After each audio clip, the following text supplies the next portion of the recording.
جن کا میتھمیٹکس سے مجھے کافی انہوں نے میری دلچسپی پیدا کی مختلف قسم کے، تو اس سے بھی مجھے کچھ فزکس اور میتھمیٹکس میں شوق بڑھتا گیا ان کی وجہ سے.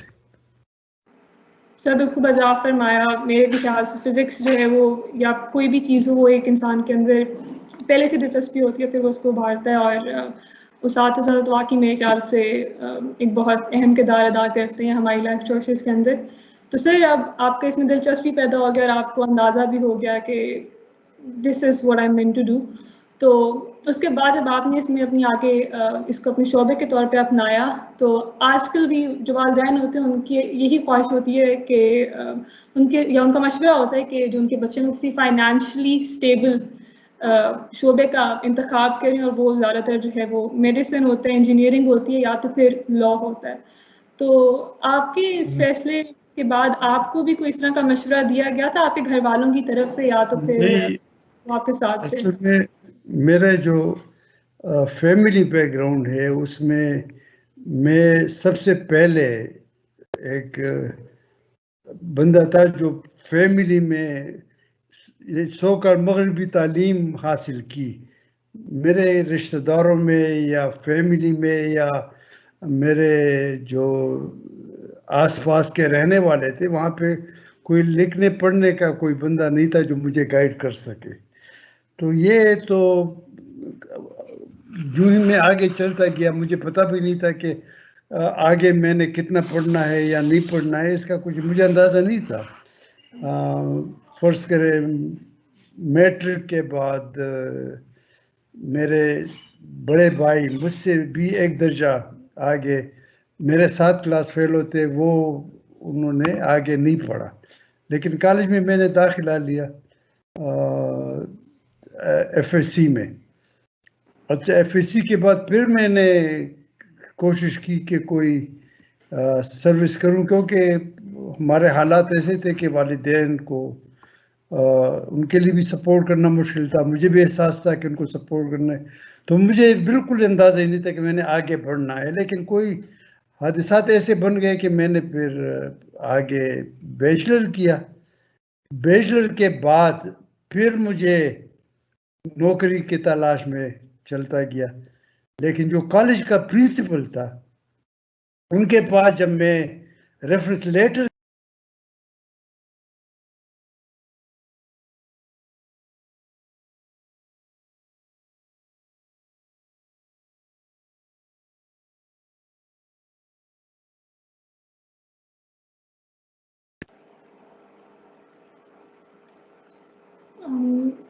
آئی تھنک کسی نے سر کو میوٹ کر دیا، میرے سر کی آواز نہیں آ رہی ہے.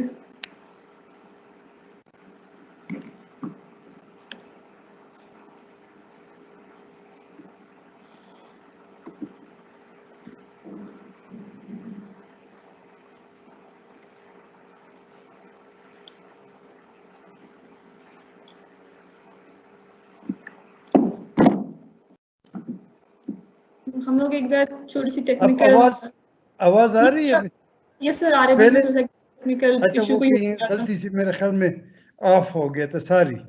اچھا، نو تو پرابلم یہ سر. مجھے اندازہ نہیں تھا کہ میں نے کیا کرنا ہے اور کتنا آگے جاؤں گا. تو بی ایس سی کے بعد میں نے جیسے کہا کہ جو میرے کالج کے پرنسپل تھے، یہ اسلامیہ کالج پشاور 1000 روپے کے نوٹ کے پیچھے جو پکچر ہے یہ میرا الما ماٹر ہے.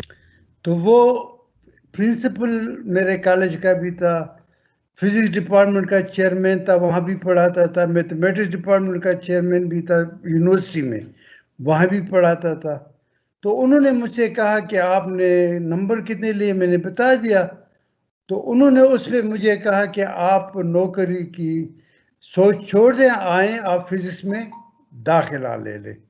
تو اس طرح بالکل حادثاتی طور پہ بالکل میں فزکس میں ایم ایس سی میں نے داخلہ لے لیا. لیکن ظاہر ہے کہ وہاں داخلے سے پہلے ایف ایس سی اور بی ایس سی میں مجھے چونکہ ایکسپیریمنٹیشن سے شوق تھا، تو وہ ڈپارٹمنٹ میں جو ریکوائرڈ ایکسپیریمنٹ تھے وہ بھی کرتا تھا اور باقی ایکسپیریمنٹ بھی کرتا رہتا تھا. تو اس طرح میں شغل کی طور پہ ایکسپیریمنٹ بھی کرتا تھا. میتھمیٹکس سے بھی کھیلتا تھا, خاص کر ٹریگنومیٹری سے میرا کافی شوق تھا. تو اس طرح مجھے مواقع ملتے رہے. سر آپ نے اپنی P H D university of Illinois سے کی ہے, تو وہ تجربہ کیسا رہا؟ جیسی بات ہے پاکستان سے باہر جا کے پڑھنا, تو وہاں پہ آپ کے اساتذہ کیسے تھے, اور آپ پاکستان سے آئے تھے تو لوگوں کا کیا ریاکشن تھا اس چیز میں؟ آپ نے کیسا باہر کے ماحول کو پایا؟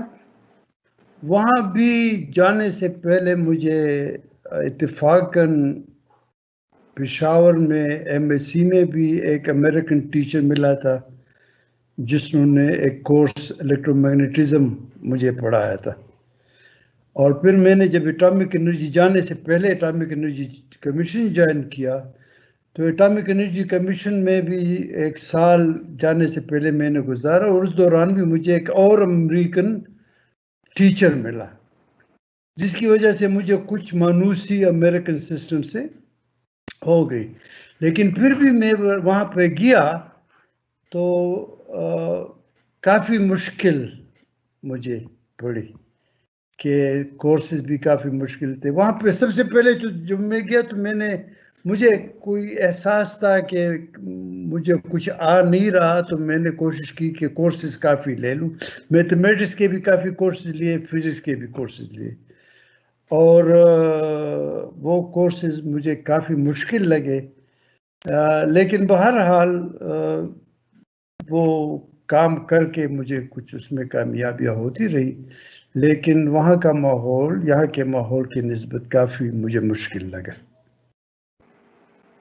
تو سر سبھی آپ نے ذکر کیا کہ آپ کو وہاں پہ مطلب ماحول تھوڑا مشکل لگا, اور پھر آپ نے اس کو اوور کم کرنے کے لیے کافی سارے کورسز وغیرہ بھی لے لیے کہ جہاں پہ آپ کو لگا کہ اچھا یہاں پہ چیزیں تھوڑی مشکل ہو رہی ہیں.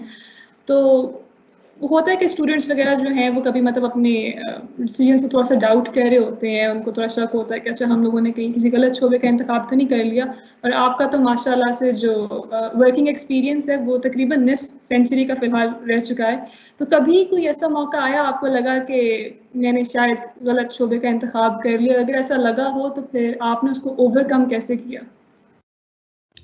سب سے پہلے تو مجھے کوئی ایسی یادداشت نہیں ہے کہ مجھے ایک اپنے جو مجھے موقع ملے کہ اس کو میں غلط سمجھاؤں. میں جو بھی کرتا رہا اس کو انجوائے کرتا رہا ہوں. تو ایسی کوئی بات نہیں ہوئی کہ میں نادم ہوا ہوں کہ یہ میں کہاں پھنس گیا ہوں یا میں کیا کر رہا ہوں.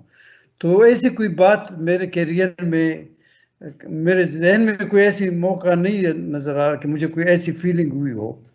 ہاں یہ ضرور ہے کہ پی ایچ ڈی کے دوران جب میں نے ریسرچ شروع کیا تو جیسے آپ کو پتہ چلے گا اگر ابھی ریسرچ کا ایکسپیرینس نہیں ہوگا, ریسرچ میں کافی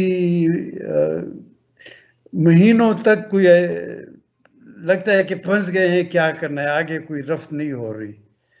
تو ان دنوں میں مجھے کبھی کبھی یہ احساس ہوتا تھا کہ یہ تو کافی مشکل ہے, پتہ نہیں میں کر بھی لوں گا کہ نہیں بھی کروں گا. اور ان دنوں میں کبھی کبھی میں چھوڑنے کا سوچتا تھا کہ میں بالکل سب کچھ چھوڑ کے بھاگ جاؤں. یہ نہیں کہ مجھے پسند نہیں تھا, لیکن وہ یہ تھا کہ وہ ریسرچ کا کبھی کبھی ماحول ایسے ہوتا ہے کہ بندہ اس میں پھنس جاتا ہے, کوئی آگے پیش رفت نہیں ہوتی. تو اس کی وجہ سے کبھی کبھی یہ فیلنگ ہو جاتی ہے کہ یہ ذرا میں آگے نہیں بڑھ رہا, تو پھر بندہ بھاگنے کی کوشش کرتا ہے. تو یہ ایک علیحدہ, یعنی اس سے تعلق نہیں کہ مجھے پسند نہیں تھا, لیکن وہ کام میں جب ایک رکاوٹ آتی ہے تو کبھی کبھی یہ فیلنگ ہو جاتی ہے کہ یہ ایک علیحدہ ایشو ہے, شوق کا نہیں ہے, لیکن یہ ایک مشکل سے بھاگنے کا ایک کبھی کبھی سوچ آ جاتا ہے کہ بھاگ جاؤ, یہ کیا مصیبت ہے اس میں پھنس کے. تو یہ بالکل درست. ہاں. تو ابھی کیونکہ ہم لوگ ریسرچ پہ آئے گئے ہیں اور آپ نے بھی تھوڑا کہا کہ ہمیں آگے پتہ چلے گا, تو آپ کی سب سے دلچسپ ریسرچ کون سی رہی ہے ابھی تک؟ میرے ذرا دوبارہ کہیں، میں نہیں سمجھا. سر میں کہہ رہی ہوں کہ آپ کی ابھی تک کی سب سے دلچسپ ریسرچ کون سی رہی ہے، مطلب کس میں آپ کو؟ اچھا یہ اگر آپ کا مطلب یہ ہے کہ کس چیز کو میں نے سب سے زیادہ انجوائے کیا ہے، تو اس میں 2-3 مثالیں آپ کو دوں گا. ایک تو پشاور میں اسٹوڈنٹ شپ کے دوران کچھ ایسے مجھے موقع یاد آ رہے ہیں جہاں پہ مجھے کافی اس ایکسپیریمنٹ میں بہت حد تک میں ابزارو رہا ہوں، کافی دلچسپی. ایک تو یہ تھا کہ میں نے جب BSc میں آپٹکس کے کچھ ایکسپیریمنٹ کیے، سوڈیم لائن، جیسے آپ کو پتہ ہوگا کہ آپ اگر لائٹ آگ میں نمک ڈالیں تو اس سے یلو قسم کا رنگ نکلتا ہے، اور اس کو اگر آپ اسپیکٹروسکوپ میں دیکھیں تو آپ کو 2 یلو لائن نظر آتی ہیں. تو ایک ایکسپیریمنٹ میں وہ زیمان ایفیکٹ کے نام سے ایک ایکسپیریمنٹ ہوتا تھا، وہ مجھے کافی دلچسپ لگا تھا، وہ آپٹکس کا. MSc میں جب آیا تو لیبارٹری میں ایک فیبری پیرو انٹرفیرومیٹر تھا جو کہ کام نہیں کرتا تھا. لیبارٹری میں پڑھا تھا لیکن پہلے کسی نے استعمال نہیں کیا تھا. تو وہ بھی مجھے یاد ہے کہ اس کو میں نے سیٹ اپ کر کے اس پہ انٹرفیرنس فرنج اسٹڈی کی ہے. تو یہ بھی مجھے ایک واقعہ یاد ہے کہ اس سے میں کافی دلچسپی سے وہ میں کرتا رہا. ریسرچ میں جو مجھے کافی ہوں گے، لیکن سب سے زیادہ جو مجھے دلچسپ چیز یاد ہے، جو میں سمجھتا ہوں کہ اگرچہ وہ کوئی ایسی گراؤنڈ بریکنگ چیز نہیں ہے، لیکن ایک چیز ایسی ہے جو میں سمجھتا ہوں کہ میں نے بغیر کسی کے ہیلپ کے اپنی طرف سے وہ اس کی طرف توجہ دی تھی. وہ ایک پرابلم پہ میں نے کام کیا تھا جو اسپن گلاس سے ریلیٹڈ تھا.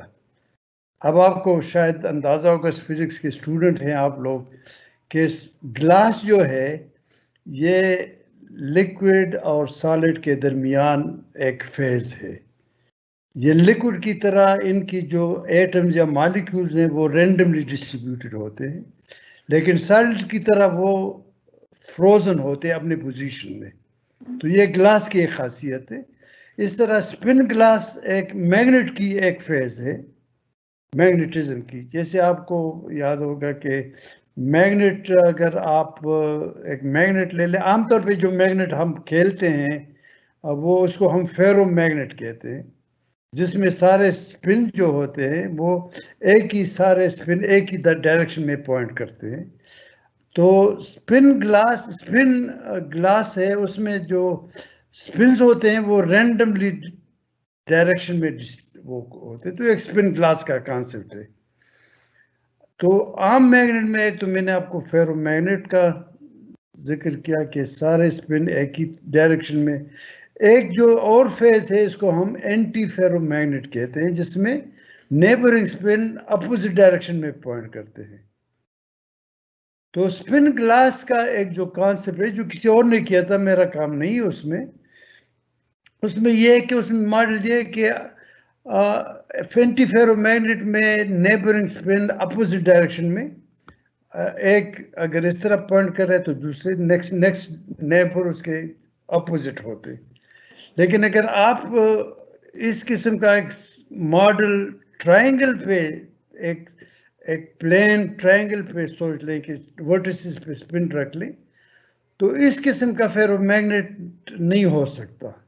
وہ نیئرسٹ نیبر پھر اپوزٹ نہیں ہو سکتی. تو اس کو ایک اسپن گلاس کہتے ہیں کہ وہ اسپنز ارینج آرڈر اس میں نہیں ہوتا. تو اس پہ میں نے کچھ کام کیا تھا کہ اس کا ایک کانسیپٹ میرے ذہن میں آیا تھا کہ بجائے اس کے کہ میں اسپن آرڈرنگ کی سوچ لوں، اس میں جو بیسک جو لیٹس ہوتا ہے ایک ٹرائنگل کا، کہ جس میں 2 اسپن ایک طرف پوائنٹ کریں گے، تیسرا اپوزٹ کریں گے، جو ظاہر ہے کہ وہ نیئرسٹ نیبر کا سیٹسفائی نہیں کرتا اپوزٹ ڈائریکشن میں.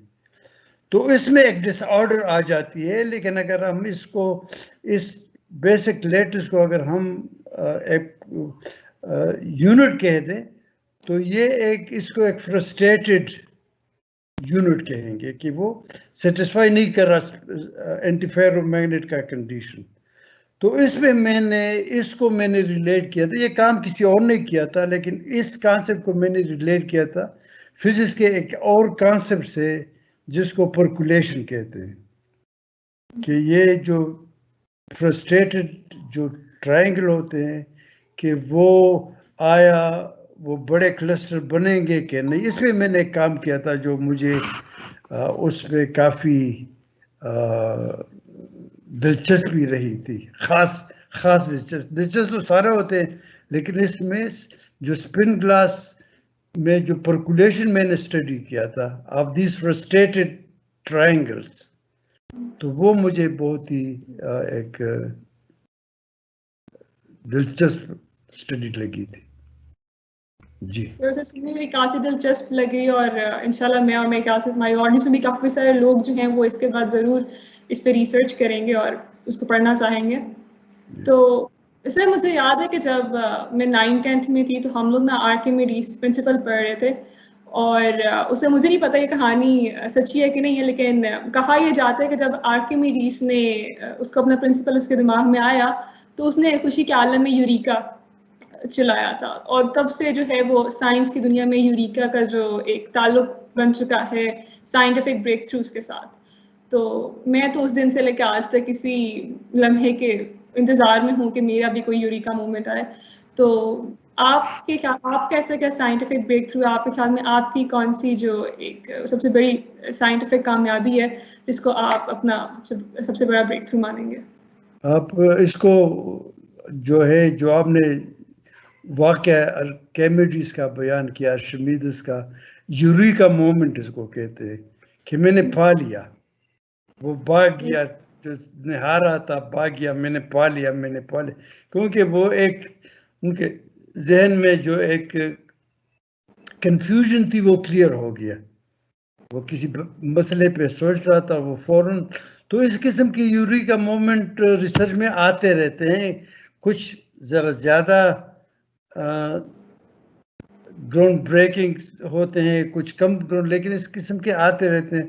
تو یہ ایک یوریکا مومنٹ تو میں نے آپ کو بتا دیا کہ مجھے جب یہ ذہن میں آیا کہ یہ جو اسپن گلاس کو میں کسی اور طریقے سے ڈسکرائب کر سکتا ہوں یہ بھی ایک یوریکا مومنٹ تھا. اس لیے میرے ذہن میں ابھی تک ہے جو میں نے ذکر کیا. اس طرح اور بھی چھوٹے بہت کافی آتے رہتے ہیں کہ جب بھی آپ کام کرتے ہیں اور کوئی چیز آپ کے ذہن میں فوراً کلک کرتی ہے تو اور مثال آپ سمجھتی ہیں کہ آپ پوچھ رہے ہیں کہ کوئی اور مثال میرے ذہن میں آ رہا ہے. تو یوریکا میں نے جیسے ذکر کیا فیبریپیرو انٹرفیرومیٹر کو میں نے جب سیٹ کر کے اس میں مجھے فرنجز نظر آنے لگی لائٹ کی. آپ نے کبھی ڈیفریکشن وغیرہ اور یہ ابھی تک اسٹڈی کیا ہے کہ نہیں یہ انٹرفیرنس ڈیفریکشن ایکسپیریمنٹ کچھ کیا کہ نہیں جو فرنجز نظر آتی ہیں جیسے آپ اگر بارش میں سڑک پہ تیل کا دھبا پڑا ہو جس میں رنگ آتے ہیں وہ انٹرفیرنس کی وجہ سے. تو اس قسم کی آتی رہتی ہیں یوریکا مومنٹس چھوٹے ہمیشہ آتی رہتی ہیں جو ریسرچ میں دلچسپی رکھنے کے لیے کافی ضروری ہوتی ہے. تو آپ اگر کسی پرابلم پہ سوچ رہے ہوں اور کافی دنوں تک وہ آپ کو کنفیوژن میں ڈال رکھے اور فوراً آپ کو سمجھ آ جائے تو یہ ایک کافی. تو یہ اور بھی پرابلم ایک میں نے پرابلم پہ مسئلہ کیا تھا کہ یہ جو لانگ چین پالیمر کا آپ کے ذہن میں نہ ہوگا ڈی این اے تو خیر کمپلیکیٹڈ ہے. میں نے سمپل لانگ چین پالیمر کی ماڈل پہ کام کیا تھا. اس پر بھی مجھے یاد ہے کہ وہ اس کی اس کو جو میں نے سمپل ماڈل اسٹڈی کیا تو اس کو random self avoiding random walk کے نام سے مشہور ہے. تو وہ جو میں نے اسٹڈی کیا پھر میں نے اس کو پروجیکٹ کرنا تھا 3 ڈائمینشن میں کمپیوٹر کے گرافک کے تھرو.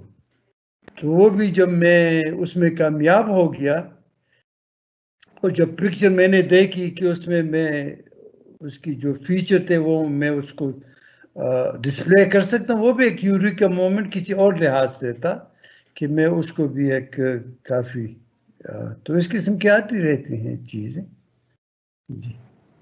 یہ میرے خیال سے کافی نیا اور اپلفٹنگ نظریہ ہے، اور امید ہے کہ آئندہ ہم بھی جو کسی مشکل پہ سوچ رہے ہوں گے پھر وہ حل ہو جائے گی تو ہم بھی یوریکا بولیں گے۔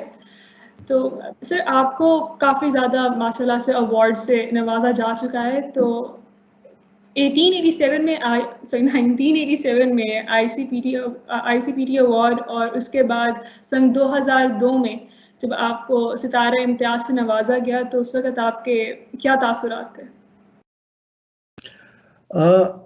اچھا، جو آئی سی ٹی پی ایوارڈ مجھے ملا اس کا مجھے بالکل ہی پتہ نہیں تھا کہ یہ مجھے ملنے والا ہے۔ وہ میں ان دنوں میں یہاں پاکستان میں تھا، دفتر میں تھا، مجھے خط مل گیا آئی سی ٹی پی سے اور اس میں مجھے پتہ چلا کہ مجھے یہ ایوارڈ ملا ہے، تو ظاہر ہے کہ وہ تو ایک سرپرائز تھا اور اس کی وجہ سے مجھے حیرت بھی ہوئی اور ظاہر ہے کہ خوشی بھی بہت ہوئی، تو اس وقت میں بہت ہی خوش تھا۔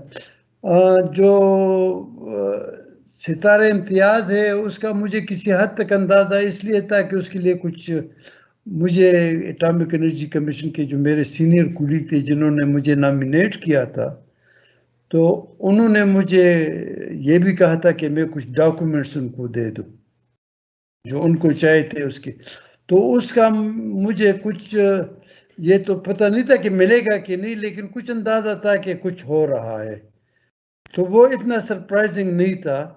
خوشی تو ہوئی اس میں بھی ظاہر ہے، لیکن وہ اتنا سرپرائز نہیں تھا کیونکہ مجھے کچھ نہ کچھ اندازہ تھا کہ یہ شاید ہو جائے، لیکن آئی سی ٹی پی کا ایک کمپلیٹ سرپرائز تھا اور اس کی خوشی کچھ اور بھی زیادہ تھی کیونکہ ان ایکسپیکٹڈ سا مل گیا تھا۔ یس سر، بالکل سر۔ اگر ہم پی آئی سی پہ آئے گئے ہیں تو آپ وہاں پہ چیف سائنٹسٹ رہ چکے ہیں، تو وہاں پر آپ کے کام کی کیا نوعیت تھی اور آپ کا تجربہ کیسا رہا وہاں پر کام کرنے کا؟ تو چونکہ میری سروس زیادہ اٹامک انرجی میں رہی ہے، 2-3 مہینے میں نے پشاور میں پڑھایا تھا، پھر میں نے اٹامک انرجی جوائن کیا تھا as a very young scientist. ان دنوں میں ہمیں وہ کہتے تھے آفیسرز آن اسپیشل ٹریننگ، تو شروع میں تو کچھ کلاسز تھی ہماری اور کچھ ایک پروجیکٹ مجھے ملا تھا یا میں نے چوز کیا تھا part of a class nuclear ship propulsion, کہ یہ جو نیوکلیئر ریئیکٹر جو شپس میں استعمال ہوتے ہیں ان دنوں میں نئی چیز تھی، تو اس میں نے کچھ تھوڑا سا کام کیا تھا اور اس میں پھر کچھ اور ریلیٹڈ پرابلم پہ کام کیا تھا، یا ڈیٹوریم جو ہائیڈروجن کا آئسوٹوپ ہے جو نیوکلیس میں ایک پروٹون ایک نیوٹران ہوتا ہے، تو اس کی بائنڈنگ انرجی پہ کچھ شروع میں نے کام کیا تھا جب میں نے تازہ جوائن کیا تھا۔ بعد میں ظاہر ہے کہ اور پرابلمس پہ کام کرتا رہا، کافی حد تک ریسرچ کرتا رہا، پھر جب ذرا مجھے ترقی کوئی اور درجات ملتے رہے تو کوئی اور ذمہ داریاں بھی ساتھ آتی رہیں، تو ایک جو میری اس کے ساتھ میں پڑھاتا بھی رہا ہوں، جو میں نے جوائن کیا تھا تو نئے اسٹوڈنٹس جو اٹامک انرجی میں نئے سائنٹسٹ کو انٹریکٹ کرتے تھے ان کو بھی میں نے شروع میں کچھ پڑھایا تھا۔ پھر یہاں پہ میں امریکہ سے جب واپس آیا تو یہاں پہ ہمارے پرنسٹن میں سینٹر فار نیوکلیئر اسٹڈیز ہوا کرتا تھا، جس کو بعد میں اپ گریڈ کر کے پیاس Pakistan institute of engineering applied sciences کے نام سے پھر اب جانا جاتا ہے، وہاں بھی میں نے پڑھایا۔ تو ریسرچ کے ساتھ کچھ پڑھانے کا بھی شوق تھا، قائد اعظم یونیورسٹی میں بھی پڑھایا، پشاور یونیورسٹی میں بھی کچھ لیکچر لاہور میں دیے، تو کچھ پڑھائی سے بھی تعلق ریسرچ کے ساتھ میرے کیریئر میں پڑھائی سے بھی کافی تعلق رہا ہے اور پڑھائی سے میرا بے حد شوق بھی ہے، میں انجوائے کرتا ہوں پڑھائی۔ تو اس کے علاوہ پھر جو مجھے ایک اور ذمہ داری ملی وہ پرنسٹیک میں جب آیا تو پرنسٹیک نیا بنا تھا، ابھی اس میں بہت ہی کم لوگ تھے، آہستہ آہستہ لیبارٹری بن گئے، لوگ آتے رہے، تو اس میں ایک لائبریری کی پروویژن تھی۔ تو ایک ذمہ داری میری شروع میں، چونکہ مجھے کتابوں سے اور اس سے بھی شوق تھا، تو اس وقت کے ڈائریکٹر نے مجھے کہا کہ آپ ذرا اس لائبریری کی ذمہ داری بھی لے لیں۔ تو وہ لائبریری کا بلڈنگ تو تھا، اس میں کتابیں نہیں تھی، تو لاہور سینٹر سے کتابیں شفٹ ہوئی، اس کو میں نے آرگنائز کیا، پھر پروکیورمنٹ میں میری کافی ٹائم لگتا رہا۔ ایونچولی وہ لائبریری سائنٹیفک انفارمیشن ڈویژن کے، آج کل وہ سائنٹیفک انفارمیشن ڈویژن ہے جو غالباً سائنٹیفک لٹریچر کا ملک کا سب سے بڑا ذخیرہ ہے۔ تو کچھ سال اس کی ذمہ داری میری رہی وہاں پہ، اس سائنٹیفک انفارمیشن ڈویژن کی ذمہ داری رہی۔ اور آخر میں جیسے آپ نے شاید ذکر کیا ہوگا کہ آخر میں مجھے ذمہ داری ملی کہ پیاس ابھی CNS تک، کہ جب مجھے اس کی ذمہ داری ملی کہ میں اس کا انچارج بن گیا، اور پھر میں ہی اس کا انچارج تھا کہ جب CNS سے وہ ڈگری ایوارڈ انسٹیٹیوٹ پیاس بن گیا، اور پھر وہاں میں پڑھاتا بھی رہا، اس کی جو انتظامیہ کے ذمہ داریاں تھی وہ بھی میرے پاس تھی۔ تو یہ ریسرچ، مختلف قسم کے ریسرچ کا کام بھی کرتا رہا ہوں، پڑھائی کا کام بھی کرتا رہا ہوں، کچھ مینجمنٹ ریلیٹڈ، آرگنائزیشنل ریلیٹڈ کام بھی، ذمہ داریاں بھی میری ہو رہی ہیں اٹامک انرجی میں۔ جی سر، آپ نے اتنی مختلف جگہوں پہ کام کیا ہے اور ایک کافی واسٹ قسم کا ایکسپیرینس ہے آپ کا، تو آپ بندہ کسی بھی فیلڈ کے اندر ہو تو کوئی نہ کوئی مشکلات کا سامنا تو ضرور کرنا پڑتا ہے، تو ایز اے فزسسٹ آپ کا کیا سب سے بڑا اسٹرگل رہا ہے ابھی تک؟ اچھا، ایک تو اس کو آپ اسٹرگل کہہ دیں یا کیا، کہ میں جب امریکہ سے 71 میں واپس آیا PhD کر کے، تو خیر آپ اور آپ کے ساتھی تو کافی چھوٹے ہیں ان دنوں میں، تو آپ کی پیدائش بھی نہیں ہوئی تھی، لیکن وہ بہت مشکل حالات تھے۔ ایک میں امریکہ ہی میں تھا کہ جب ایک بہت بڑے سائیکلون نے اس وقت کے ایسٹ پاکستان میں بہت تباہی مچائی تھی۔ یہ آپ کے والدین کو، آپ کے بزرگوں کو پتہ ہوگا کہ وہ بہت بڑا طوفان تھا۔ میں وہاں امریکہ میں تھا، اور میں وہاں پہ میں نے کوشش کی تھی کہ اس کے لیے کوئی فنڈ جمع کر کے پھر اس پاکستان کے گورنر کو میں نے بھجوائی تھی۔ جب میں واپس آیا تو پھر ظاہر ہے کہ وہ ایسٹ پاکستان کا مسئلہ، الیکشن ہوئے، الیکشن میں پھر اس کے جو تھے حالات بن گئے، وہاں پہ مجیب الرحمان کو کافی پاپولر تھا، یہاں پہ بھٹو کافی پاپولر تھا، اور اس کی وجہ سے جو پھر حالات بن گئے، تو حالات کافی مشکل تھے۔ ویسے بھی ظاہر ہے کہ باہر میں کوئی 6 سال رہا تھا، آ کے یہاں کے حالات اور بھی مشکل ہوتے ہیں، عام حالات۔ تو میں جب واپس آیا تو مجھے یہ احساس ہوا کہ یار فزکس تو میں نے کر لی ہے، لیکن اس کا تو یہاں کوئی فائدہ نہیں ہے۔ تو 3-4 سال میں نے فزکس میں کچھ کام، بجائے صرف اس کے کہ وہ میں نے جو ریسرچ کیا تھا اس کو لکھ کے پبلش کیا، اس کے علاوہ کچھ فزکس کی ریسرچ میں نے 3-4 سال آنے کے بعد نہیں کی۔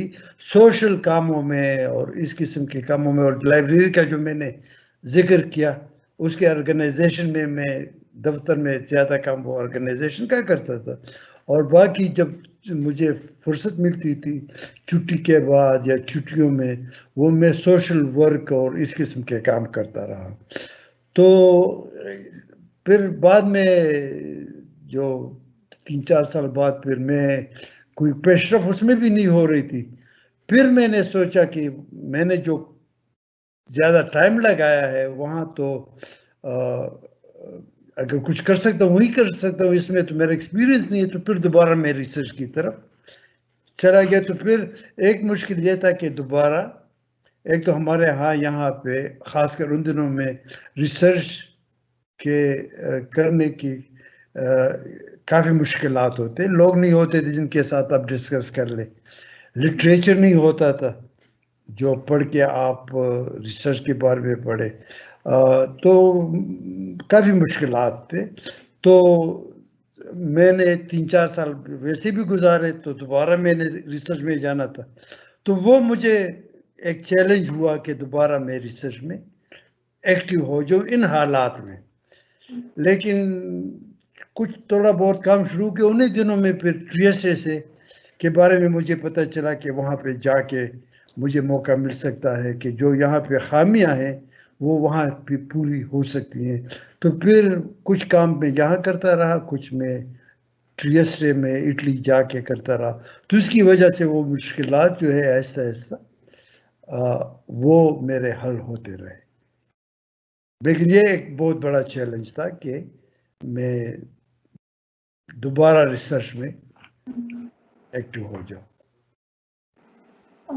سر ابھی آپ نے ذکر کیا کہ تقریباً 3-4 سال تک آپ نے صرف ریسرچ اپنے پیپرز ہی پبلش کیے کیونکہ یہاں پر فزکس کا اس طرح سے رجحان نہیں تھا، اسکوپ نہیں تھا، اپرچونیٹیز نہیں موجود تھیں. اور ویسے تو ہم لوگوں نے اپنی آڈینس کے سوالات کے لیے آخری 15 منٹ رکھے ہوئے ہیں، لیکن ہمیں ہماری آڈینس کی طرف سے ایک سوال آیا جو کہ اسی چیز سے ریلیٹڈ ہے اور میرے اگلے سوال کے ساتھ بھی میچ کرتا، پھر وہ میں ابھی آپ سے پوچھ لیتی ہوں کہ ایک ہی ریسیپی آپ نے ایک اور بھی ہمیں بات بتائی کہ آپ پاکستان میں تعلیم کے شعبے کے ساتھ بھی منسلک رہ چکے ہیں. غلام اسحاق خان انسٹیٹیوٹ، قائد اعظم یونیورسٹی، پیاس یونیورسٹی آپ یہاں بھی پڑھا چکے ہیں، اور آپ نے ان سب کو ایک یا پاکستان میں فزکس کے شعبے کو کافی تبدیلیوں سے گزرتے ہوئے دیکھا ہے. تو آپ کے خیال میں ایک تو یہ کہ اب جو ہے فزکس کا اسکوپ کیا بڑھ چکا ہے، اور اس شعبے کے اندر پاکستان میں جو تبدیلیاں آئی ہیں ان میں کون کون سی مثبت تبدیلیاں ہیں، اور ابھی کیا تبدیلیاں باقی ہیں کہ ہم لوگ جو ہیں پاکستان کے اندر فزکس کو ایک اعلیٰ مقام پہ لے کے جا سکیں؟ اچھا، ایک تو آپ کا سوال کافی براڈ قسم کا ہے، تو میں کوشش کروں گا کہ کچھ سب سے پہلے تو اگر فزکس کو ایز سچ لے لیں تو فزکس کو آپ ایز اے کیریئر کی طور سے بھی سوچ سکتے ہیں، فزکس کو as a basic training tool کی طور پر بھی. تو فزکس صرف کیریئر نہیں ہے، کیریئر ہو سکتا ہے لیکن صرف کیریئر نہیں، اس کو آپ کو ایک ٹریننگ، فزکس ایجوکیشن آپ کو ایک ٹریننگ دیتی ہے کہ پرابلمس کو کس طرح ہینڈل کرے، کوئی بھی پرابلم ہو. یہ صرف فزکس کے پرابلم ضروری نہیں، کوئی بھی پرابلم ہو. جیسے آپ کو شاید پتہ ہوگا کہ کافی مشہور لوگ جنہوں نے بایولوجی میں یا میڈیسن میں نوبل پرائز ملا ہے، ان کا بیک گراؤنڈ فزکس کا تھا. وہ فزکس کے بیک گراؤنڈ کے بنیاد پہ ان فیلڈ میں کافی اس پائے کا کام کر چکے ہیں جس کے بنیاد پہ ان کو نوبل پرائزز ملے ہیں. تو جیسے فرانسس کرک کی مثال نام آپ نے سنا ہوگا، جو D N A, Crick and Watson جو دو نام آتے ہیں کہ جنہوں نے پہلے ڈی این اے کا ایک تصور اور ماڈل پیش کیا تھا کہ ڈی این اے کا کیا ہے. تو واٹسن تو بایولوجسٹ تھا لیکن کرک کا بیک گراؤنڈ فزکس کا تھا. اس طرح اور بھی سوالات ہیں. تو کہنے کا مطلب یہ کہ فزکس کی جو میں پڑھنا یا ریسرچ کرنا صرف یہ نہیں کہ ایز اے فزسسٹ کیریئر کے طور پہ آپ کر لیں. فزکس ایک ٹریننگ ہے جو آپ کو اور جگہ پہ کام آ سکتا ہے. تو ایک تو یہ آپ ذہن میں رکھ لیں کہ آپ کو ایک ٹول دیتے ہیں، میتھمیٹکس اور ایکسپیریمنٹل ٹول دیتے ہیں جس میں آپ اور کام اچھی طریقے سے کر سکتے ہیں. باقی یہ ہے کہ فزکس ظاہر ہے کہ ٹیکنالوجی میں بہت زیادہ رول ہے فزکس کا. میں اس پہ آپ لوگوں کو پتہ ہے ٹرانزسٹر جو آج کل انفارمیشن ٹیکنالوجی اور یہ کمپیوٹر اور کمیونیکیشن میں بغیر ٹرانزسٹر کے اس کو تصور بھی نہیں کر سکتے. اور اس کا جو موجد ون آف دی ڈسکور وہ جان بارڈین جو کہ ایلینائے میں پروفیسر تھے, جو تقریباً مجھے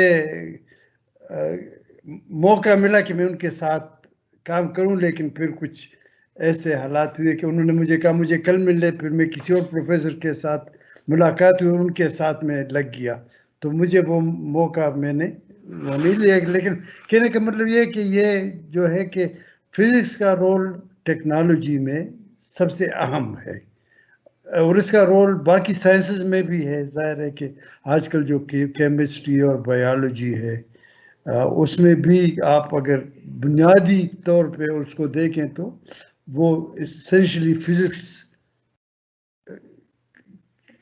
آپ کی ہیلپ کرتی ہے کہ اس کو سمجھنے میں. تو یہ کہ موقع فزکس کے کافی ہیں, اپنے فزکس کے اپنے ریسرچ بھی ہیں, لیکن فزکس کی اپلیکیشنز بھی ہے, فزکس کی ایک ٹریننگ بھی ہے. تو ہمارے لیکن یہ ہے کہ آیا ہم اس کو اس طرح سے پڑھاتے ہیں یا سیکھتے ہیں کہ نہیں, تاکہ یہ سارے جو فزکس کی جو پاسبل وہ ہے آسپیکٹ ہے اس کو ہم سمجھ کے اس کو ہم پھر اپلائی کر سکیں. تو اصل بات یہ ہے کہ فزکس کو اس طرح ہم پڑھائیں یا اس طرح سے ایکٹیویٹیز یا ماحول بنا لیں جس میں فزکس کی یہ جو کافی آسپیکٹس ہے وہ ہمیں سامنے آ جائیں. تو آپ کا جو پروگرام ہے جو آپ لوگوں نے آج لانچ کر رہے ہیں, اور اس طرح آپ کی سوسائٹی اور بھی پروگرام کر سکتی ہے, اور بھی اسٹوڈنٹس ایسوسیشن اس طرح کام کر سکتے ہیں کہ اس قسم کی چیزوں کو آپ ینگ جنریشن میں متعارف کرائیں تاکہ لوگوں کو اس کی اہمیت کا پتہ چلے. لیکن آج کل ہمارے جو انسٹیٹیوشنز ہیں, جو اسکول ہیں, کالج ہیں, یونیورسٹی ہیں, اس میں میرے خیال میں اس قسم کا ماحول کم ہی ہے کہ اس کی اپریشیشن ینگ جنریشن کے ذہن میں آ جائے. تو پتہ نہیں میں نے آپ کے سوال کا جواب دیا ہے یا نہیں, لیکن آپ کے سوال سے یہ کچھ خیالات میرے ذہن میں آ گئے جو میں نے آپ سے شیئر کی. جی سر, آپ نے ایک طرح سے تو ویسے اس کا جواب دے دیا ہے کہ دنیا کے فزکس کا اسکوپ تو بہت زیادہ ہے, ظاہر سی بات ہے. پر بات وہ یہ نا کہ جیسے بالکل شروع کے اندر ہم لوگوں نے ذکر کیا تھا کہ شاید ہر کوئی جو ہے, وہ کچھ لوگ جو ہوتے ہیں وہ ایک کریئر ہی بنانا چاہتے ہیں فزکس سے اپنے شوق کے علاوہ. تو پاکستان میں رہ کے اب ہم لوگ دیکھتے ہیں کہ باہر تو کیا کہتے ہیں جو سائنسدان ہوتے ہیں ان کو بہت زیادہ مواقع ملتے ہیں کام کرنے کے اور سیکھنے کے. ہمارے ملک میں جو ہے وہ اس طرح کے کم از کم ابھی جہاں تک ہمارا علم ہے اس طرح کے مواقع بہت کم ہی ہیں. تو کیونکہ آپ اس فیلڈ میں آلریڈی کام کر چکے ہیں اور ظاہر بات ہے آپ نے دیکھا بھی ہے چیزوں کو بدلتے ہوئے, تو آپ کو لگتا ہے کہ اگر کوئی پاکستان میں رہ کے ہی فزکس میں کام کرنا چاہے تو اس کو مواقع ملیں گے؟ کیونکہ ہماری آڈینس میں لوگ یہی کافی زیادہ فزسسٹ بھی آئے ہوئے ہیں جو کہ فزکس میجرز ہیں ابھی, تو وہ یہی بات جاننا چاہتے ہیں. آج کل غالباً مواقع اتنے نہیں ہیں جتنے ہونے چاہیے, لیکن میں ذرا دوبارہ ریپیٹ کرنا چاہوں گا کہ ایک ماحول ہم نے بنانا ہے جس میں یہ مواقع پیدا ہو سکے. تو ایک اس ماحول کا ایک تو میں نے ذکر کیا کہ آپ کے جو پروگرام ہے یا اس قسم کے اور پروگرام ہے جو اور اسٹوڈنٹ سوسائٹیز کی اکیڈمک سائنس سوسائٹی ہیں وہ بھی کرتے رہتے ہیں. تو اس سے ایک تو یہ ایکٹیویٹیز ہے جس سے یہ مواقع کسی حد تک آ جاتے ہیں. دوسری یہ ہوتا ہے کہ وہاں پہ فزکس ڈپارٹمنٹس میں اگر لوگوں کو بلا کے جنرل انٹرسٹ کے سیمینار کروا لے, وہ ملک کے اندر کے لوگ بھی ہو سکتے ہیں, ملک سے باہر کے لوگ بھی ہو سکتے ہیں. ٹھیک ہے. اس کے تیسری چیز ہے کہ آج کل چونکہ انٹرنیٹ کا زمانہ ہے تو آن لائن مٹیریل بہت زیادہ اویلیبل ہے. ٹھیک ہے نا, ایک کلب بنا سکتے ہیں آپ لوگ جس میں یہ مٹیریل جو انٹرنیٹ پہ اویلیبل ہے, the best the most famous people in physics or in other fields. We don't have to narrow down to physics only. ایک تو یہ کہ فزکس کا جو پرسیپشن ہے وہ بھی ہم نے براڈ رکھنا ہے کہ فزکس کوئی نیرو چیز نہیں، یہ کافی براڈ ڈسپلن ہے، لیکن ایک اور بھی اس کو سائنس کو براڈلی تو اس قسم کے کلب بنانے چاہیے جس میں یہ جو انٹرنیٹ پہ اویلیبل ہے اس پہ شیئر کر لیں، ڈسکس کر لیں. آج میں انٹرنیٹ پہ بیٹھا تھا، کوئی چیز دیکھ رہا تھا تو مجھے ایک پوڈ کاسٹ مجھے 3-4 دن سے پہلے اس سے واقفیت ہوئی. ایک مشہور ایسٹرو فزسسٹ ہیں ایریزونا یونیورسٹی میں، ایک آرجن پروجیکٹ ہے، اس کے انچارج ہیں، اور انہوں نے ایک پوڈ کاسٹ آرجن کے حوالے سے ایک منتھلی پوڈ کاسٹ شروع کیا، منتھلی یا بائی منتھلی. اس میں مجھے اتفاقاً اس کا ایک انٹرویو ملا گلیشوف کے ساتھ. آپ کو ذہن میں ہے گلیشوف کون ہے؟ یس کہ نہیں کون ہے؟ تھوڑا بہت آئیڈیا فی الحال. سلام وائنبرگ اینڈ گلیشوف جو اسٹینڈرڈ ماڈل ہے فزکس کا. او یس یس سر. ٹھیک ہے نا، اسٹینڈرڈ ماڈل ہے فزکس کا، اس کی جو بنیاد ہے ان 3 بندوں نے رکھی ہے. ایک ہمارے وطن پروفیسر سلام جن کی کل برسی ہے، ایک اسٹیو وائنبرگ، اور تیسرا شیلڈن گلیشوف. تو وائنبرگ اور سلام کے بارے میں تو میں کافی چیزیں پڑھتا رہتا بھی ہوں، ان کی ویڈیوز بھی دیکھے.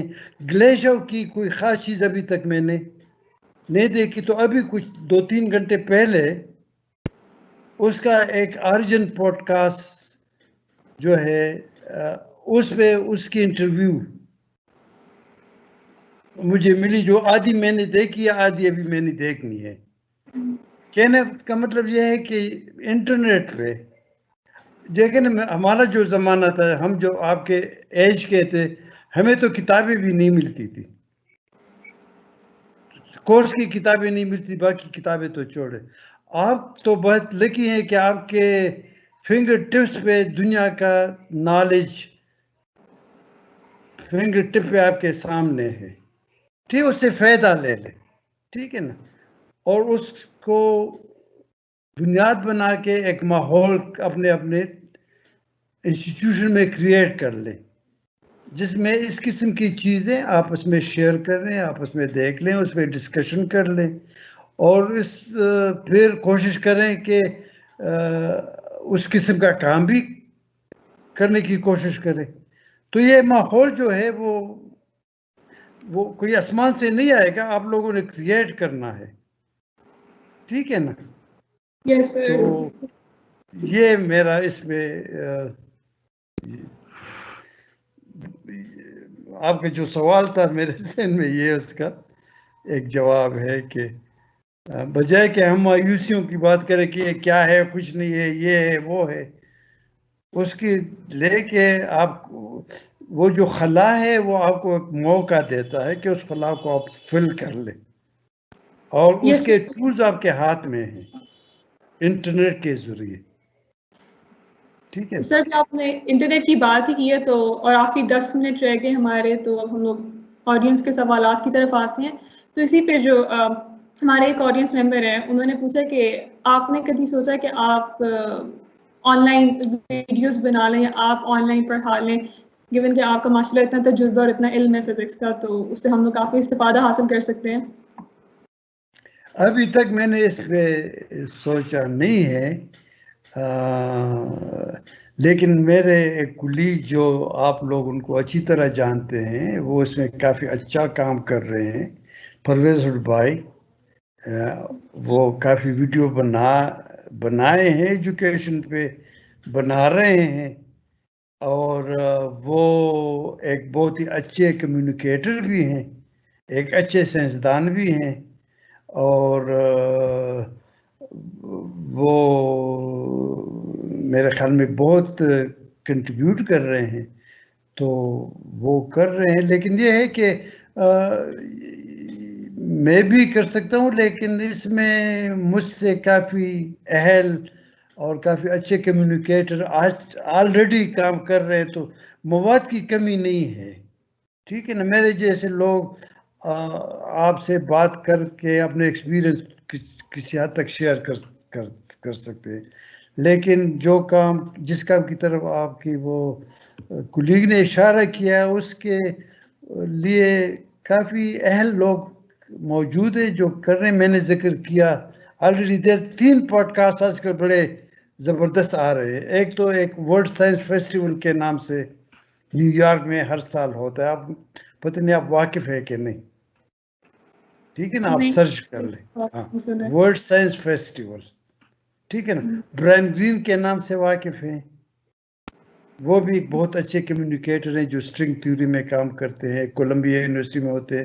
وہ ورلڈ سائنس فیسٹیول وہ کرواتے ہیں بنیادی طور پہ، اور اس میں ہر قسم کے ٹاپک پہ ڈسکشن ہوتی ہے، لیکچر ہوتے ہیں. تو وہ آلریڈی ہے. دوسرا میں نے ذکر کیا، یہ جو نام میرے ذہن سے نکل رہا ہے جو بندہ ہے، لیکن آریجن ایریزونا اسٹیٹ یونیورسٹی کے آریجن پروجیکٹ کے جو بانی ہیں وہ کر رہے ہیں اس قسم کا کام جو سوال ہے. تیسرا، یہ کال ٹیک کا نام آپ نے سنا ہوگا، کیلیفورنیا انسٹیٹیوٹ آف ٹیکنالوجی. فائنمن کا نام سنا ہوگا. یس سر. اوکے، فائنمن چیئر ہولڈر جو ہے شان کیرل اس کا نام ہے. وہ بھی اس قسم کی پوڈ کاسٹ کر کے فزکس کے بھی اور ٹاپک، یہ لوگ صرف فزکس پہ نہیں کرتے، یہ مختلف ٹاپکس پہ کرتے ہیں. تو کافی چیزیں ہیں جو آلریڈی ہیں. ہم بھی کچھ کوشش کرتے ہیں ہماری طرف سے، پرویز بھائی جیسے لوگ اس میں کنٹریبیوٹ کر رہے ہیں، لیکن انٹرنیشنل لیول پہ بہت اچھے لوگ اس میں کام کر رہے ہیں. سر، یہ سورسز شیئر کرنے کے لیے بہت شکریہ. انشاءاللہ وی ول آل لک انٹو اٹ. تو اب آخری بس کچھ منٹ رہ گئے، 7 منٹ. تو اور یہاں پہ جیسے آپ کو اندازہ ہو ہی رہا ہوگا کہ ہماری آڈینس میں کافی زیادہ اسپائرنگ فزسسٹ ہیں، اور تو آپ کے خیال میں ایک کامیاب یا ایک اچھا فزسسٹ بننے کے لیے کیا خصوصیات ہونا لازمی ہے، اور آپ ان سب کو کیا پیغام دینا چاہیں گے؟ بیسیکلی تو خیر، ایک تو جن کو آلریڈی انٹرسٹ ہے فزکس میں، ایک تو یہ نا کہ اور کوئی چیز نہیں ملی تو فزکس میں آ گئے، تو ان کے لیے تو ذرا خود کو موٹیویٹ کرنا کر سکتے ہیں، لیکن مشکل ہوگا. لیکن وہ جو آلریڈی موٹیویٹڈ ہیں، فزکس میں دلچسپی لیتے ہیں، فزکس کو دلچسپ سمجھتے ہیں، تو ان کے لیے تو یہ ہے کہ ہارڈ ورک از دی وے. ٹھیک ہے نا، کہ nothing comes without hard work. تو میرے خیال میں تو یہ ہے کہ جو موٹیویٹڈ نہیں ہے، اس میں جو میں نے جن چیزوں کی طرف اشارہ کیا ہے، ان چیزوں کو اگر دیکھ کے موٹیویٹ ہو جائیں گے. جو آلریڈی موٹیویٹڈ ہیں، وہ جو ان کے اپنے خیالات ہیں، آئیڈیاز ہیں، وہ اپنے دوستوں کے ساتھ، اپنے ٹیچرز کے ساتھ ڈسکس کر کے اور انٹرنیٹ پہ اس کی بارے میں اور سیکھ لیں، اور کوشش کریں کہ اپنی طرف سے اس پہ کنٹریبیوٹ کر لیں. لیکن ان سب چیزوں کے لیے جو بنیاد ہے وہ کہ ہارڈ ورک ہے.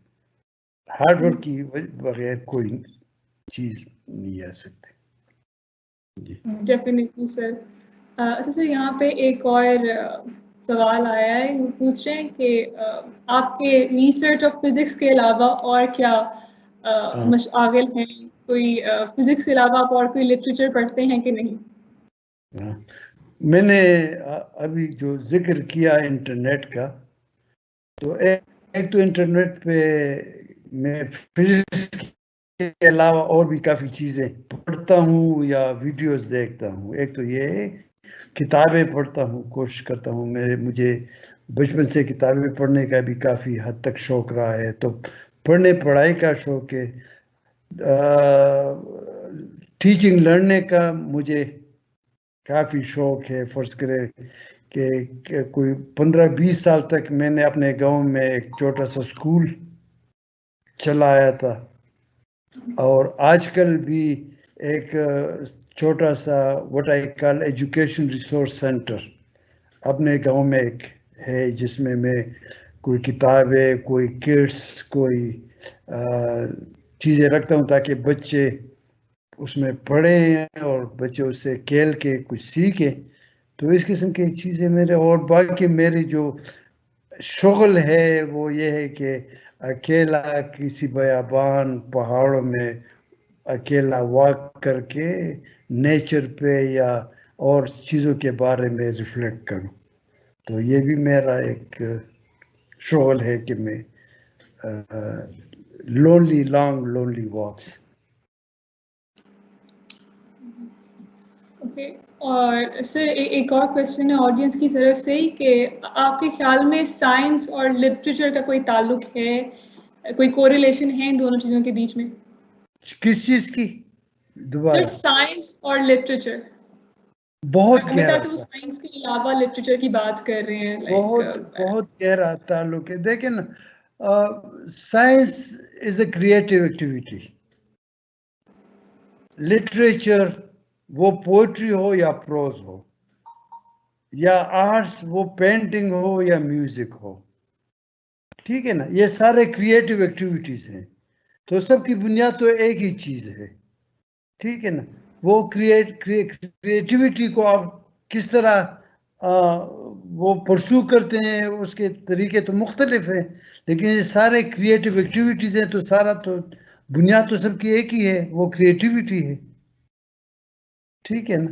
ایک اچھا لٹریچر بغیر کریٹیوٹی کے تو نہیں آ سکتا نا، ایک اچھا پوئٹ بغیر کریٹیوٹی. تو ان کا تو آپس میں کافی گہرا تعلق ہے. اور اچھے سائنسدان کو اس میں انٹرسٹ لینا چاہیے، اور اچھے سائنسدان لیتے رہے ہیں. اس کی مثالیں آپ ظاہر ہے، آپ کو شاید پتہ ہوگا کہ Einstein was also very good یہ پلیئر، وہ کیا کہتے ہیں اس کو، وہ خود کھیلتے رہتے تھے ایک ریلیکسیشن کے لیے. تو اس قسم کے اور بھی کافی مثالیں ہیں جو creative people, can express themselves in many different ways. Science is one of them, literature is another one, and music and painting, and these are all creative activities. تو اس لیے اسٹوڈنٹس کو اور چیزوں میں بھی انٹرسٹ لینا چاہیے. ایک تو ریلیکسیشن کے لیے ضروری ہے تاکہ آپ کے ذہن میں ایک ہے پھنس جاتے ہیں تو کوئی اور چیز کر لیں تاکہ آپ ریلیکس بھی ہو جائیں، کوئی نئی چیز بھی سیکھ لیں گے. جی یس سر، بالکل. اور میرے خیال سے یہ بہت ہی خوبصورت طریقہ ہے فزکس کو ایز اے کریٹیوٹی بیان کرنے کا. اور اسی کے ساتھ انفارچونیٹلی ہمارا وقت بھی ختم ہوتا ہے، 9 بج چکے ہیں. تو سر آپ کا بہت بہت شکریہ کہ آپ نے اپنے قیمتی وقت میں سے تھوڑا ٹائم ہمیں دیا اور آ کے ہم سے بات چیت کی اور اپنی سفر کو ہمارے ساتھ شیئر کیا. میں امید کرتی ہوں کہ اگر حالات و واقعات جب انشاءاللہ بہتر ہو جائیں گے تو ہم لوگ آمنے سامنے بیٹھ کے ایک دفعہ دوبارہ نس میں بات چیت کریں گے. اور بہت شکریہ. مجھے بہت بہت خوشی ہوئی کہ آپ لوگوں نے مجھے موقع دیا کہ آپ کے ساتھ اپنے کچھ خیالات شیئر کروں. بہت شکریہ. You welcome sir. اور میں اپنی آڈینس کا بھی شکریہ ادا کرنا چاہتی ہوں کہ آپ لوگ آئے یہاں پہ.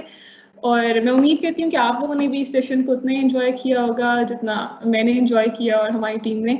اور اگر آپ لوگوں کو یہ سیشن پسند آیا ہے یا آپ کو فزکس میں یا ایسٹرانومی اور میں انٹرسٹ ہے تو آپ ہمارے سوشل میڈیا پیجز کے ساتھ اپڈیٹ رہ سکتے ہیں اور ہمارے مزید جو آگے سیشنز ہوں گے وہ اٹینڈ کر سکتے ہیں. ہمارے فیس بک، انسٹاگرام، لنکڈ ان اور ٹویٹر کی ڈیٹیلز جو ہیں وہ چیٹ باکس میں شیئر کر دی گئی ہیں. تو شکریہ آنے کے لیے اور اللہ حافظ. Until next. خدا حافظ. خدا حافظ.